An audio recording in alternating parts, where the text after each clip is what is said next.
அவனை துளசி கூட சேர்த்து வச்சு நாச்சிரத்தை பார்த்த உடனே வீட்டை விட்டு அனுப்பிடுவாங்கன்னு உறுதியா சொல்ல முடியுமா? ஏன் நடு ராத்திரி அதுவும் துளசி ரூம்குள்ள போயிருக்கான். இதுக்கு மேல அவனை வீட்டுக்குள்ள வைப்பாங்கன்ற நம்பிக்கை துரோகம்னு அவனை அடிச்சு விரட்டி இருக்க மாட்டாங்க. விரட்டுறது என்ன, துப்பாக்கி எடுத்துட்டு வந்து அவன் நெத்தில சுட்டு தள்ளியிருப்பாங்க. அவனா வந்தா நீ சொல்ற மாதிரி நடக்க வாய்ப்பு இருக்கு. வர சொன்னது துளசியா இருந்தா?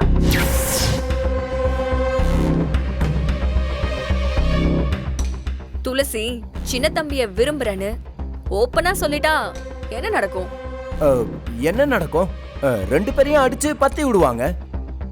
பத்தி விடவும் வாய்ப்பு இருக்குதான். ஆனா நாம நினைக்கிறதுக்கு மாறா அவங்களுக்கு கல்யாணம் பண்ணி வச்சுட்டா?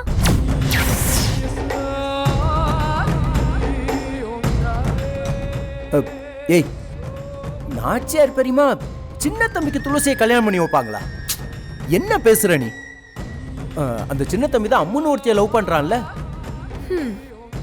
அம்முவ லவ் பண்றவன் இந்த நேரத்துக்கு இங்க எதுக்கு வந்தாங்கிற ஒரு கேள்வி வரும்ல.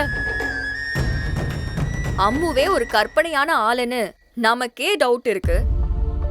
அப்படியே அம்முன்னு ஒருத்தி இருந்தாலும் துளசி சின்ன தம்பி தான் வேணும்னு சொன்னா நாச்சியரத்தை கம்பல் பண்ணியாவது சின்ன தம்பிய துளசிக்கு கட்டி வச்சிருவாங்க.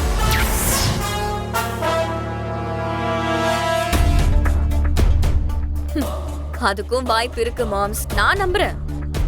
ஏன்னா துளசிய இங்க இருந்து அனுப்ப நாச்சியரத்தை விரும்ப மாட்டாங்க. அது என்னன்னே தெரியல. துளசி என்ன பண்ணாலும் சரி அவளை கோச்சிக்கவே மாட்டாங்க. அதுதான் ஏன்னே புரியல. ஆனா துளசி நாச்சியரத்தை கிட்ட சின்ன தம்பியை கல்யாணம் பண்ணிக்கிறேன்னு சொன்னா நாச்சியரத்தை ஒத்துக்க வாய்ப்பு நிறைய இருக்குன்னு நான் நம்புறேன். நாச்சியரத்தை பொறுத்த வரைக்கும் துளசி விஷயத்துல அவங்க மதில் மேல நிக்கிற பூனை தான். எங்கிட்டு குதிப்பாங்கன்னு நம்மளால சொல்ல முடியாது. எனக்கு இவ்ளோ குழப்பம் இருக்கிறப்போ சின்ன தம்பி துளசி ரூமுக்குள்ள இருக்க வேண்டான்னு தான் நான் கதவை திறந்து விட்டேன். அப்புறம் எப்படிதான் சின்ன தம்பி இந்த வீட்டை விட்டு கிளப்புறது? நாம இன்னும் நல்லா யோசிச்சுதான் மாம்ஸ் காய நகர்த்தணும். துளசிய நாச்சியரத்தை வெறுத்து ஒதுக்கணும். அந்த ரூட்ல நம்ம யோசிக்கணும். என்னமோ போ, லட்டு மாதிரி கிடைச்ச வாய்ப்ப நம்ம கோட்டை விட்டோமோன்னு எனக்கு தோணுது. இல்ல மாம்ஸ், நான் சரியாதான் யோசிச்சு பண்ணிருக்கேன்னு நான் நம்புறேன். எனக்கு இன்னும் கொஞ்சம் டைம் கொடு, நான் பாத்துக்கிறேன். நம்புங்க மாம்ஸ்.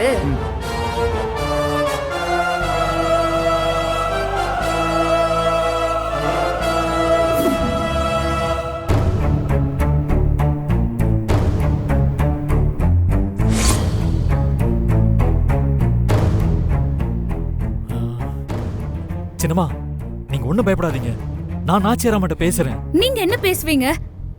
நீங்க சொன்னா அத்தை நம்ப மாட்டாங்க. நான் பாருங்க, இந்த நேரத்துல நீங்க வந்தப்பவே ரூம்க்கு அனுப்பி இருக்கணும். அதை விட்டுட்டு